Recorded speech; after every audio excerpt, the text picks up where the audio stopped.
Banyak sudah nikmat. Nikmat hidup, nikmat sehat, nikmat nafas, nikmat jantung, buah pinggang. Allah tidak minta banyak. Fasalli li rabbika. Salatlah. Sebanyak anak membaca Al-Quran di pondok ini kita mendapatkan pahala. Sebanyak anak sholat di tempat ini kita mendapatkan pahala. Belum lagi di saat mereka menjadi ulama. Harapan kami, pesantren terus berkembang. Dan husnudzon kami akan berkembang. Maka dari itu, kami ajak Anda, para perindu ridha Allah, ayo kita ikut andil dalam besarkan pesantren ini. Semoga dari pesantren keluar ulama-ulama penerus dakwah baginda Nabi. Amin. Maka jangan ragu untuk bergabung. Inilah orang cerdas. Kalau kita mengandalkan ibadah kita melakukan sholat sebanyak apapun sangat terbatas, ngaji Quran sangat terbatas. Tapi kalau kita ikut andil dalam program besar semacam ini, sebanyak anak membaca Al-Quran di pondok ini kita mendapatkan pahala, sebanyak anak sholat di tempat ini kita mendapatkan pahala. Belum lagi di saat mereka menjadi ulama. Inilah kerjaan orang-orang cerdas. Maka ayo menjadi cerdas hari ini. Jangan ragu, sisihkan rezeki Anda. Dan tidak cukup sampai di sini. Ajak orang lain. Kapan Anda mengajak orang lain, Anda mendapatkan pahala biarpun orang itu belum mengikuti ajakan Anda. Ajak sebanyak-banyaknya. Dan di saat Anda mengajak, jangan meremehkan. Mungkin kelihatan orang itu tidak, seolah-olah tidak akan membantu. Ajak saja. Silahkan sisihkan rezeki Anda langsung ke Pesantren Nurul Azhar Bank Syariah Indonesia, nomor rekening 147-666-6666 atas nama Yayasan Tabung Wakaf Umat. Dan jika terbuka hati Anda lalu Anda berderma, jangan ragu. Sertakan kode transfer 01 di akhir nominal transfer dan atau konfirmasi ke nomor 0852 6541 6060. Itu adalah nomor admin yayasan. Dan setelah itu, setelah Anda berderma, puji syukur, bersyukurlah kepada Allah karena Allah telah memilih Anda untuk bisa berjuang. Nuhibbukum fillah. Assalamualaikum warahmatullahi wabarakatuh. Alhamdulillah. Wassalatu wassalamu ala Rasulillah Sayyidina wa maulana Muhammad ibni Abdillah wa ala alihi wa sahbihi wa man tabi'ahu wa mawala. Ashhadu an la ilaha illallah wahdahu la syarika lah. Wa ashhadu anna sayyidana Muhammadan abduhu wa rasuluhu la nabiyya ba'dah. Allahumma salli ala sayyidina Muhammad wa ala alihi wa sahbihi wa barik wa sallu. Qala Allah Ta'ala fil Qur'anil Azim wa huwa asdaqul qailin. A'udzu billahi minasy syaithanir rajim. Ya ayyuhalladzina amanu taqullaha haqqa tuqatih wa la tamutunna illa wa antum muslimun. Wa qala ta'ala fi ayatil ukhra, ya ayyuhalladzina amanu taqullaha wa qulu qawlan sadida yuslih lakum a'malakum wa yaghfir lakum dhunubakum. Wa man yuti'illaha wa rasulahu faqad faza fawzan 'azima. Ibadallah, usikum wa nafsi bi taqwallah wa ta'atihi faqad fazal muttaqun. Hadirin jamaah Jumat yang dimuliakan Allah Subhanahu wa taala. Seandainya ada orang yang lahir di hutan, lalu bapak ibunya mati, meninggal dunia. Dia hidup sebatang kara, dibesarkan oleh alam. Apakah dia akan bertuhan? Jawabannya, dia bertuhan tapi tidak beragama. Karena di dalam hutan tidak ada yang mengajarkan agama. Tapi bertuhan pasti. Karena bertuhan adalah fitrah, naluri, sifat bawaan manusia. Orang kalau dia lahir tanpa ada ayah, tanpa ada ibu, tidak ada guru, dia pasti akan makan. Nanti kalau dia lapar, dia akan mencari sendiri, semua akan dia makan. Dapat pisang, dia makan pisang. Dapat bambu, dia makan bambu. Dapat rumput, dia akan makan rumput. Karena orang tua lah yang mengajarkan ini nasi, ini rumput. Sampai masanya dia haus, dia akan minum. Apa saja yang ada cairan, dia akan minum. Itu sudah naluri manusia. Dan sampai pada usia remaja, dia pun akan menyalurkan libido seksual. Kebutuhan biologis. Begitu juga dengan bertuhan. Sampai masanya dia akan merasa bahwa dia makhluk yang lemah. Ada yang maha kuasa. Tapi dia tidak tahu namanya apa. Bagaimana cara menyembahnya. Tapi dia meyakini bahwa itu ada. Maka dia akan bertuhan. Tapi dia tidak beragama. Karena tidak ada yang mengajarkan agama kepada dia. Inilah yang dituliskan oleh seorang filosof bernama Ibnu Tufail. Ibnu Tufail menulis sebuah kitab berisi novel fiksi ilmiah berjudul Hayy bin Yaqzan. Hayy artinya hidup. Yaqzan artinya jaga. Hayy bin Yaqzan, jaga anak hidup. Dia dilahirkan di hutan. Ayah ibunya meninggal, dibesarkan oleh gorila. Dan pada akhirnya setelah remaja dia berpikir, dari mana aku datang? Mungkinkah aku manusia lahir dari seekor makhluk? Monyet besar? Siapa yang menghidupkan? Lalu kemudian suatu hari gorila yang membesarkannya itu mati. Dan dia melihat, tiba-tiba nafas terhenti, detak jantungnya pun stop. Dan pada akhirnya mati membusuk. Kemana ruhnya? Apa yang terjadi dengannya? Sampai akhirnya dia keluar dari hutan. Dan dia bertemu dengan ulama. Akhirnya dia bersyahadat masuk Islam. Sebetulnya cerita itu hanya ingin membuktikan bahwa andai tidak ada ulama, tidak ada agama, orang bertuhan. Tapi Tuhannya tidak jelas. Orang akan menyembah kayu, menyembah batu. Dia sadar bahwa dia hidup karena matahari. Maka dia menyembah matahari. Lalu kemudian dia lihat yang memberikan ikan dan air adalah sungai. Orang akan menyembah sungai. Yang menggugurkan tanam-tanaman adalah pohon. Maka orang akan menyembah kayu. Maka manusia nalurinya ingin bertuhan. Itulah yang dikatakan Allah, fitratallahi allati fataran nasa 'alaiha. Ada fitrah, naluri, gharizah, insting bawaan dalam diri manusia ingin bertuhan. Tapi tidak tahu Tuhan itu namanya siapa. Dan tidak bisa dipikirkan sendiri. Maka Allah yang Maha Kasih dan Sayang mengirimkan sosok manusia untuk menjelaskan kepada sesama manusia Tuhan itu siapa. Maka dikirimlah seorang nabi bernama Muhammad sallallahu alaihi wasallam. Nabi Muhammad sallallahu alaihi wasallam lah yang menjelaskan siapa itu nama yang disembah. Allah. Adakah Tuhan selain dia? La ilaha illa huwa, tidak ada Tuhan selain dia. Dia tunggal, esa, tidak berbilang. Allah, la ilaha illa huwa. Apakah dia mengatur hidup kita? Atau dia seperti pabrik pena. Setelah diproduksi, dilepas, pena tidak mengenal pabrik. Pabrik pun tidak tahu lagi di mana pena produksinya berada. Dia tidak seperti itu. Dia mencipta, dia mengatur, dia mengayomi, dia melindungi, dia memberi rezeki. Maka Allahu la ilaha illa huwal hayyu, dia maha hidup, al-qayyum, dia mengatur hidup kita. Ma tasqutu min waraqatin, tidak ada daun yang jatuh hari ini. Wala ratbin, tidak ada bumi yang basah, wala yabisin, tidak ada bumi yang kering. Illa fi kitab, sudah dituliskan dalam lauh mahfuz. Nyamuk yang hidup di tengah angin dimakan oleh cicak yang berada di dinding. Semua ketetapan Allah Subhanahu wa taala. Anai-anai serangga yang ada di dalam lubang kayu, ikan yang ada di tengah samudra lautan yang luas, berada dalam genggaman kudrat, iradat, kuasa Allah Subhanahu wa taala. Allahu la ilaha illa huwal hayyul qayyum.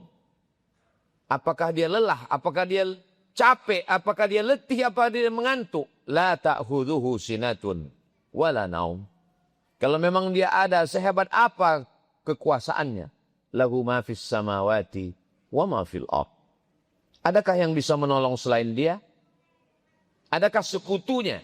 Adakah partnernya? Adakah kawannya? Apakah dia punya sahabat? Apakah dia punya kaki tangan? Man dzalladzi yashfa'u 'indahu illa bi'idznih. Tidak ada yang bisa menolong kecuali kalau dapat izin dari dia. Man dzalladzi yashfa'u 'indahu illa bi'idznih. Apakah dia tahu apa yang ada dalam gelap malam? Apakah dia tahu apa yang ada di dalam tanah? Apakah dia tahu apa yang ada dalam lubuk hati yang paling dalam? Ya'lamu ma baina aydihim wa ma khalfahum. Wa la yuhituna bi syai'in min 'ilmihi illa bima syaa'. Kalau memang dia ada, sehebat apa kekuasaannya? Wasi'a kursiyyuhus samawati wal ardh. Sulitkah bagi dia mengatur hujan, panas, matahari, bintang gemintang, planet? Wala ya'uduhu hifzuhuma wa huwal 'aliyyul 'azim. Yang disebut dengan ayat kursi. Dibaca pada waktu subuh, dijaga Allah sampai petang. Dijaga selepas maghrib, dipelihara Allah sampai menjelang subuh. Itulah ayat tauhid. Yang kalau kita baca, kita sulit untuk memahami tauhid dengan ilmu yang dalil-dalilnya amat sangat jelimet, ribet, susah, payah bagi sebagian orang. Cukup mendalami ayat kursi, maka dia mengenal Allah dari mulai namanya, kekuasaannya, kehebatannya, ilmunya, pertolongannya. Itulah kenapa kalau ayat kursi itu dibaca, setan lari ketakutan. Kenapa? Karena tauhid yang dalam dari orang yang membaca, merenungkan, mengamalkan, sehingga setan merasa takut dengan orang yang membacanya. Tapi dia bukan sekedar mantra. Dia bukan bim salabim abrakadabra. Dia bukan mantra tanpa makna. Dia adalah lafaz yang datang dari Allah untuk mengajarkan kepada manusia siapa yang kita sembah, apa tujuan dia menciptakan kita, bagaimana kekuasaannya. Kalau orang tidak percaya kepada agama karena penyelewengan, penyimpangan, kejahatan, maka pada akhirnya orang meninggalkan agama. Tapi dia tetap percaya kepada Tuhan. Golongan itu sekarang disebut dengan agnostik. Ketika ditanya agamamu apa? Tuhan terlalu sempit dibatasi oleh agama. Lalu kau percaya sama Tuhan? Aku percaya. Siapa namanya? Dia tanpa nama. Ini adalah fenomena anak muda zaman sekarang. Karena sakit hati dengan perempuan, laki-laki tidak menikah. Karena sakit hati dengan laki-laki, perempuan tidak menikah. Karena sakit hati dengan anak, lalu muncullah kelompok orang yang tidak mau punya anak. Karena takut anaknya durhaka. Sakit hati dengan tokoh agama, lalu tidak mau beragama. Tapi percaya kepada Tuhan. Golongan agnostik. Islam datang. Dalam agama Islam tidak ada manusia suci. Semua manusia bisa silap, bisa salah, bisa berdosa. Satu-satunya yang tidak mungkin salah adalah Nabi Muhammad SAW. Kenapa Nabi tidak boleh salah? Karena kalau dia salah berarti wahyunya salah. Kalau dia salah berarti firman salah. Kalau dia salah berarti ajarannya salah. Wallahu ya'simuka minan nas. Nabi itu terpelihara. Dia tidak mungkin salah. Dia tidak ditinggalkan Allah. Ma wadda'aka rabbuka wa ma qala. Kalau ada orang Islam yang sholat Jumat, pulang sholat sendalnya hilang, yang salah bukan Islam. Yang salah adalah orang Islam. Maka jangan salahkan Islam. Jangan salahkan Allah. Tapi salahkanlah orang Islam yang memakai nama Islam tapi tidak mengamalkan ajaran Islam. Salah berpikir akan membuat orang salah mengambil keputusan. Maka kita tetap berislam. Walaupun banyak orang Islam tidak Islami. Mengaku Muslim tapi perbuatannya tidak sesuai ajaran Islam. Yang salah bukan Islam. Yang salah adalah orang yang mengaku dirinya Muslim, bapaknya Muslim, ibunya Muslimah, tinggal di negeri mayoritas Muslim. Tapi nilai-nilai Islam tidak diamalkan. Lalu kemudian orang menyalahkan Islam karena perbuatan orang Islam. Al-Islam mahjubun bil muslimin. Islam ini terhalang cahayanya karena perbuatan orang Islam itu sendiri. Bersyukurlah orang-orang barat yang belajar Islam dari internet. Dia download Al-Quran, dia terjemahkan ke dalam berbagai bahasa, dia fahami, masuk Islam. Setelah masuk Islam, sholat di masjid, pulang dari masjid, barang yang dia letakkan hilang. Setelah itu dia ucapkan, Alhamdulillah, aku masuk Islam, bukan karena melihat orang Islam, tapi karena belajar Islam dari sumbernya. Bersyukurlah kita yang masih bisa belajar dengan ulama yang benar, yang ahli sunnah wal jamaah. Al-ulama warathatul anbiya. Kenapa kalau orang tidak bertuhan? Tidak ada orang yang tidak bertuhan. Datanglah seorang mulhid ateis yang mengaku tidak bertuhan, menjumpai Imam Abu Hanifah, imam mazhab pertama, Imam Hanafi, meninggal tahun 150 Hijrah di Kufah, Irak. Hanafi, aku tidak percaya kepada Tuhan. Imam Hanafi tidak membacakan ayat. Tuhan saja dia tidak percaya, apalagi ayat Quran.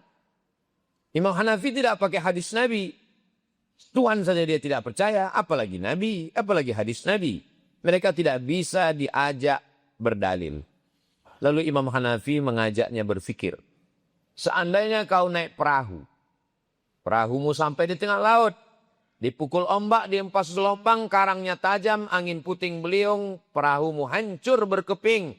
Tinggal hanya satu keping kayu. Dan tanganmu memeluk keping kayu di tengah laut yang tak bertepi. Bumi tidak nampak, kakimu tidak menginjak, tanganmu tidak berpegang. Coba tanya lubuk hatimu yang paling dalam.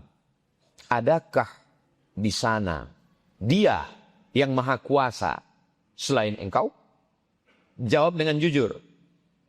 Orang itu menjawab, ya, pasti aku merasakan ada yang maha kuasa. Itulah Tuhan. Di sana kita sedang susah. Kita tidak putus asa. Ada yang maha kuasa. Tapi kita tidak tahu namanya siapa. Maka datanglah Nabi yang dikirim Allah menjelaskan namanya. Walillahil asma'ul husna. Allah punya nama yang baik-baik. Fad'uhu biha. Maka serulah dia. Ya Rahman, Ya Rahim, Ya Malik, Ya Kudus, Ya Salam. Ya Mu'min, Ya Muhaimin, Ya Aziz, Ya Jabbar, Ya Mutakabbir, Ya Farik, Ya Bari, Ya Musawwir, Ya Ghaffar. Kita berdoa meminta, memanggil dia dengan namanya yang banyak, tapi sesungguhnya dia satu. Qul huwallahu ahad, Allah Maha Esa Tunggal, la ilaha illallah, tiada Tuhan selain dia. Jadi sesungguhnya orang-orang yang mengaku tidak bertuhan, di lubuk hati mereka yang paling dalam, mereka mengaku ada. Orang yang mengaku tidak bertuhan naik pesawat terbang. Lalu mereka mengejek ada orang berdoa. Subhanalladzi sakhkhara lana hadza wa ma kunna lahu muqrinin wa inna ila rabbina lamunqalibun. Bismillahi majriha wa mursaha inna rabbil ghafurur rahim. Bismillahi tawakkaltu Allah. Dia mempertawakan orang yang membaca doa. Kata dia tidak ada Tuhan. Lalu kemudian pesawat pun take off dan sampai ke tengah awan, tiba-tiba terjadi turbulensi. Tiba-tiba pesawat mengalami goncangan. Orang yang berdoa sudah menyerahkan nyawanya, dirinya kepada Allah. Setelah dia katakan bismillah dengan nama Allah, tawakkaltu ala Allah, aku bertawakal kepada Allah, la haula wala quwata illa billah. Dia pun tertidur. Sementara yang tidak bertuhan terjaga, terbangun. Lalu kemudian tiba-tiba spontan mulutnya berkata, oh my God. Oh Tuhan. Sesungguhnya tidak sesuai antara mulutnya sebelum ada masalah, setelah ada masalah. Diam-diam dia mengatakan, ada yang maha kuasa. Tempat bergantung, tempat meminta, dia yang melindungi. Maka sesungguhnya kita meyakini ada Allah. Bagaimana cara mendekatkan diri kepadanya? Tidak ada cara mendekatkan diri kepadanya kecuali sesuai dengan tuntunan yang diajarkan Nabi Muhammad SAW. Man ahdatsa, siapa yang membuat-buat cara beribadah, ma laisa alaihi amruna, yang tidak ada tuntunan dari Nabi Muhammad SAW, fahuwa raddun, maka perbuatannya itu mardud. Allah mengatakan, idza qumtum ila shalah, kalau kamu mau salat, faghsilu wujuhakum, basuh wajahmu, wa aydiyakum ilal marafiq, tangan sampai siku, wamsahu biru'usikum, usap kepalamu sampai telinga, wa arjulakum ilal ka'bain, kaki sampai mata kaki. Kita pun melakukan itu. Setelah itu kita masuk ke dalam masjid. Idza dakhala ahadukumul masjid, kalau kamu masuk masjid, fala yajlis, jangan duduk hatta yusalli rak'ataini, sampai salat sunat 2 rakaat. Lalu kemudian Nabi mengatakan, "Shallu kama ra'aitumuni usolli." Salatlah kamu sebagaimana kamu melihat aku salat. Diawali dengan niat, takbiratul ihram, iftitah ayat Al-Fatihah dan ayat, ruku, iktidal, sujud, duduk antara dua sujud, sujud. Satu rakaat selesai, baca lagi iftitah dan ayat, ruku, iktidal, sujud, duduk antara dua sujud, sujud, tasyahud dan salam. Itulah yang diajarkan oleh Nabi Muhammad sallallahu alaihi wasallam. Seandainya orang mengaku tidak beragama, bagaimana cara dia mendekatkan diri kepada Allah? Apa yang akan dia panggil? Apa yang akan dia katakan? Kalau dia kaya, dia akan sombong sesombong-sombongnya. Dia mengatakan ini keberhasilan aku. Dia mempertuhankan dirinya. Dan kalau dia stres, depresi, dia tidak sanggup menjalani hidup, dia akan bunuh diri. Bagi dia mengakhiri hidup. Tapi kalau orang bertuhan, kalau dia berhasil, dia berkata, innama, apa yang saya terima ini, hadza min fadli rabbi, ini karunia dari Allah, liyabluwani, untuk menguji saya. Ashkur, apakah saya menjadi orang yang bersyukur, am akfur, atau saya menjadi orang yang kufur. Kalau seandainya dia dalam keadaan miskin, susah, melarat, diuji, sakit, mati, dia akan mengambil air wudhu, dia akan angkat kedua tangannya dan berkata, ujianku kecil, yang besar hanya engkau. Allahu Akbar. Sakitku tidak ada apa-apanya, karena nikmatmu jauh lebih besar. Allahu Akbar kabira. Aku tidak layak dipuji, karena pemilik pujian hanya engkau. Walhamdulillahi katsira. Aku kotor, yang suci hanya engkau. Wa subhanallahi bukrata wa asila. Aku tidak menghadap kepada pejabat, kepada orang kaya, kepada konglomerat. Aku menghadap hanya kepada engkau. Wajjahtu wajhiya lilladzi fataras samawati wal arda hanifan musliman wa ma ana minal musyrikin. Kuserahkan semuanya kepadamu. Inna salati wa nusuki wa mahyaya wa mamati lillahi rabbil alamin. Aku tidak menyembah kayu, tidak menyembah batu, tidak menyembah hantu. La syarika lahu wa bidzalika umirtu ana minal muslimin. Setelah itu dia minta perlindungan kepada Allah dari godaan syaitan. A'udzubillahi minasyaitonir rajim. Dia tanamkan dalam dirinya bahwa Allah sayang dengan dia. Bismillahirrahmanirrahim. Dia ulang lagi segala puji milik Allah. Orang yang gila dengan pujian, post power syndrome, dulu dipuji, dulu dimuliakan, dulu dihormati, sekarang tidak punya apa-apa, merasa diri terbengkalai, merasa diri ditinggalkan. Dia katakan semua milikmu, alhamdulillahirabbil alamin. Orang yang ditinggalkan anak, ditinggalkan suami, ditinggalkan istri, ditinggalkan keluarga, tidak lagi diperdulikan. Ar-Rahmanir Rahim. Cukup Allah yang sayang kepadaku.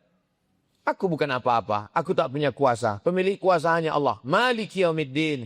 Aku hanya meminta kepadanya. Iyyaka na'budu wa iyyaka nasta'in. Berikan aku jalan. Berikan aku kesabaran. Berikan aku kekuatan. Ihdinas siratal mustaqim. Jalan yang pernah Engkau berikan kepada nabi-nabi, wali-wali, orang mati syahid, orang-orang soleh. Siratal ladzina an'amta alaihim. Bukan jalan kepada orang Yahudi, bukan jalan Nasrani. Ghairil maghdubi alaihim waladdallin. Setelah itu dia katakan, terimalah doaku ya Allah. Amin. Dia sadar bahwa nikmat yang dia terima besar. Inna a'atainakal kautsar. Banyak sudah nikmat. Nikmat hidup, nikmat sehat, nikmat nafas, nikmat jantung, buah pinggang. Allah tidak minta banyak. Fasalli li rabbika. Salatlah. Berkorbanlah. Wanhar. Adapun orang yang membunci, membuli, mengejek, menyantet, mengolok-olok, mencaci maki. Inna syani'aka huwal abtar. Mereka yang membencimu, mereka lah yang akan terputus. Setelah itu dia angkat kedua tangannya. Dia bengkokkan tulang belakangnya. Dia berkata, Allahu Akbar, subhana rabbiyal azimi wa bihamdi. Setelah itu dia puji lagi Allah. Karena pujian luar biasa. Orang yang gila dengan pujian, ketika pujian tidak ada, dia kehilangan pujian. Maka dia katakan, Sami Allahu liman hamidah, Rabbana lakal hamdu mil'us samawati wa mil'ul ardi wa mil'u ma syi'ta min syai'in ba'd. Kalau tidak ada lagi manusia yang mau mendengar bisikan, berbisiklah ke tanah, malaikat-malaikat di langit akan mengabulkan permohonan.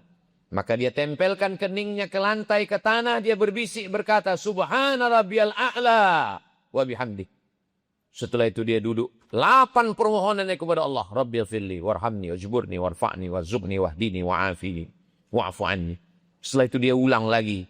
Dia tempelkan keningnya ke lantai dan berkata, Subhana rabbiyal a'la wa bihamdi. Aqrabu ma yakunul abdu min rabbihi wa huwa sajid. Orang paling dekat dengan Allah ketika dia sedang bersujud. Di saat sujud itulah dia meminta, mengadu, menangis, berkeluh kesah. Puas batinnya, penuh terasa. Sesak dada hilang. Segala keluh kesah, kesempitan, kepahitan, kepayahan. Hancur berkeping bersama lelehan air mata. Subhana rabbiyal a'la wa bihamdi. Setelah itu dia duduk, dia serahkan semuanya kepada Allah. At-tahiyatul, mubarakatuh, salawatu, tayyibatu, lillah. Semua punya engkau, bukan punya aku. Aku bukan apa-apa dan bukan siapa-siapa. Setelah itu dia ulang syahadatnya. Asyhadu an la ilaha illallah. Wa asyhadu anna Muhammadar Rasulullah. Dia tidak lupa, dia sedang berhadapan dengan Nabi. Dia ucapkan salam. Assalamu alayka ayyuhan nabi wa rahmatullahi wa barakatuh. Dia juga ucapkan salam kepada malaikat-malaikat, orang-orang soleh, manusia, jin Islam. Wassalamu alayna wa ala ibadillahi salihin. Dia perbaiki syahadatnya di hadapan Allah. Asyhadu an la ilaha illallah. Wa asyhadu anna Muhammadar Rasulullah. Setelah itu dia bersolawat. Allahumma salli ala Sayyidina Muhammad wa ala ali Sayyidina Muhammad. Kama sallaita ala Sayyidina Ibrahim wa ala ali Sayyidina Ibrahim. Allahumma barik ala Sayyidina Muhammad wa ala ali Sayyidina Muhammad. Kama barakta ala Sayyidina Ibrahim wa ala ali Sayyidina Ibrahim fil alamina innaka Hamidum Majid. Cukup kalau hanya cukup. Tapi dia ingin bermanis-manis, bermanja-manja. Dia ingin mengadukan semua keluh kesahnya. Tak puas rasanya meminta mengadu kepada Allah. Maka dia katakan, Rabbighfirli ma qaddamtu wa ma akhartu wa ma asraftu wa ma a'lantu wa ma asraftu wa ma anta a'lamu bi minni antal muqaddimu wa antal muakhiru. La ilaha illa anta subhanaka inni kuntu minadh dhalimin. Lalu dia meminta 4 permohonan kepada Allah. Allahumma inni a'udzubika min adzabi jahannam wa min adzabil qabri wa min fitnatil mahya wal mamat wa min syarri fitnatil masihid dajjal. Setelah itu dia tetap juga belum ingin berpisah dengan Allah. Dia minta lagi kepada Allah. Allahumma a'inni ala dzikrika wa syukrika wa husni ibadatik. Setelah itu barulah dia mengucapkan Assalamualaikum warahmatullah. Assalamualaikum warahmatullah. Begitulah Nabi mengajarkan kita supaya tak putus asa, supaya senantiasa berharap kepada Allah. Barakallahu li wa lakum fil Qur'anil azim. Wa nafa'ani wa iyyakum bima fihi minal ayati wa dzikril hakim. Wa taqabbala minni wa minkum tilawatahu innahu huwal ghafurur rahim.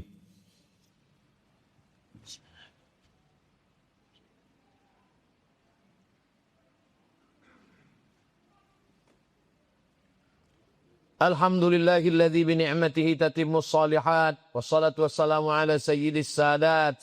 وعلى آله وأصحابه أهل الفضائل والكرامات أشهد أن لا إله إلا الله وحده لا شريك له وأشهد أن سيدنا محمدا عبده ورسوله لا نبي بعده اللهم صل على سيدنا محمد النبي الأمي وعلى آله وصحبه وبارك وسلم قال الله تعالى في القرآن العظيم وهو أصدق القائلين أعوذ بالله من الشيطان الرجيم بسم الله الرحمن الرحيم والعصر إن الإنسان لفي خسر إلا الذين آمنوا وعملوا الصالحات وتواصوا بالحق وتواصوا بالصبر وقال تعالى في آية أخرى إن الله وملائكته يصلون على النبي يا أيها الذين آمنوا صلوا عليه وسلموا تسليما اللهم اغفر للمسلمين والمسلمات والمؤمنين والمؤمنات الأحياء منهم والأموات اللهم انصر الإسلام والمسلمين اللهم انصر إخواننا المجاهدين المستضعفين في فلسطين اللهم دمر أعداءك أعداء الدين اللهم شتت شملهم وفرق جمعهم واجعل كيدهم في نحورهم يا رب العالمين اللهم اجعل هذا البلد بلدا آمنا اللهم ادفع عنا الغلاء والوباء والفحشاء والربا والزنا والمنكر والسيوف المختلفة والشدائد والمحن ما ظهر منها وما بطن من بلدنا هذا إندونيسيا خاصة ومن بلدان المسلمين عامة عباد الله أوصيكم ونفسي بتقوى الله وطاعته فقد فاز المتقون إن الله يأمر بالعدل والإحسان وإيتاء ذي القربى وينهى عن الفحشاء والمنكر والبغي يعظكم لعلكم تذكرون فاذكروا الله العظيم يذكركم واسألوه من فضله يعطكم ولذكر الله أكبر والله يعلم ما تصنعون أقم الصلاة